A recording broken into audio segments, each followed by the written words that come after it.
Morning everyone. So today we will do the chapter number 5, the uprising of 1857. इस chapter में हम 1856 की बात कर रहे हैं कि 1856 के बाद तक जो बहुत सारा इंडिया का पार्ट है वो ब्रिटिश ईस्ट इंडिया कंपनी के अंडर आ गया था, जिसमें कि बहुत सारे सोसाइटी के सेक्शंस जो हैं वो ब्रिटिशर्स के अगेंस्ट थे, ठीक है। और कुछ एंड देयर सपोर्टर्स, बहुत सारे सपोर्टर्स भी थे जैसे ज़मींदार, मनी लैंडर्स, ठीक है। और revolted against them in year 1857। इनमें से कुछ जो लोग हैं उन्होंने जो है उनका विद्रोह किया, ठीक है।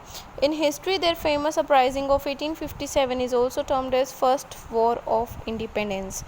इनमें जब 1857 में रिवोल्ट हुआ था, विद्रोह हुआ था, सो उसको नाम दिया गया था पहला वॉर इंडिपेंडेंस के लिए। अगर हम इसमें पहले वॉर की बात करते हैं तो उसके कारण जानेंगे कि क्या कारण थे, कि रिवोल्ट क्यों हुआ, विद्रोह क्यों हुआ, यानी एक दूसरे के खिलाफ वो क्यों हुए। पहला था पॉलिटिकल कॉज। पॉलिटिकल कॉज के अंदर आता है कि बहुत सारे जो लैंड लॉर्ड्स थे, चीफ थे, वो खुश नहीं थे क्योंकि उनको एक्सप्लॉइट किया जा रहा था उनके लैंड रेवेन्यू पॉलिसीज़ के लिए, ठीक है। ब्रिटिशर्स जो हैं वो उनसे बहुत सारा लैंड रेवेन्यू लेते थे, ज़मीन का जो कुछ पार्ट है वो ले लिया जाता था, या फिर उनसे वो उस ज़मीन पे उगने वाली जो भी क्रॉप होती थी उससे मिलने वाला जो अमाउंट है वो ले लिया जाता था।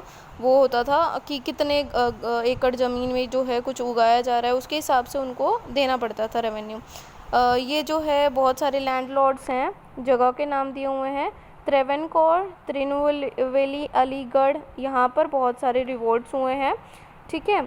उसके बाद जो बहुत सारे आइसोलेटेड इंसिडेंट्स हुए ब्रिटिश में वो सप्रेस किए गए थे अप स्प्रिंग्स की वजह से। इसमें सब्सिडरी अलियंस के बारे में बात की गई है और डॉक्ट्राइन ऑफ लेप्सी की बात करी गई है। सब्सिडरी अलियंस का मतलब ये था कि उनको सब्सिडी कुछ अमाउंट देनी पड़ती थी, ठीक है।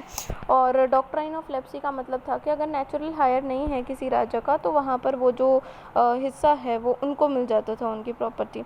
सो जो ब्रिटिशर्स थे उन्होंने कब्ज़ा करा था बहुत सारी इंडियन रूलर्स की टेरिटरी पे।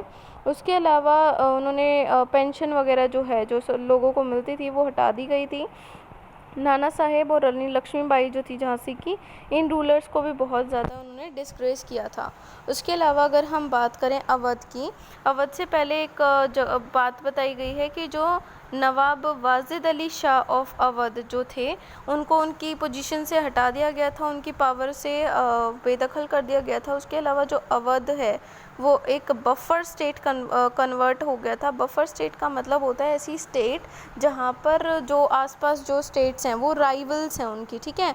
ओके। उसके अलावा 18th सेंचुरी में ये सब चीज़ें हुई।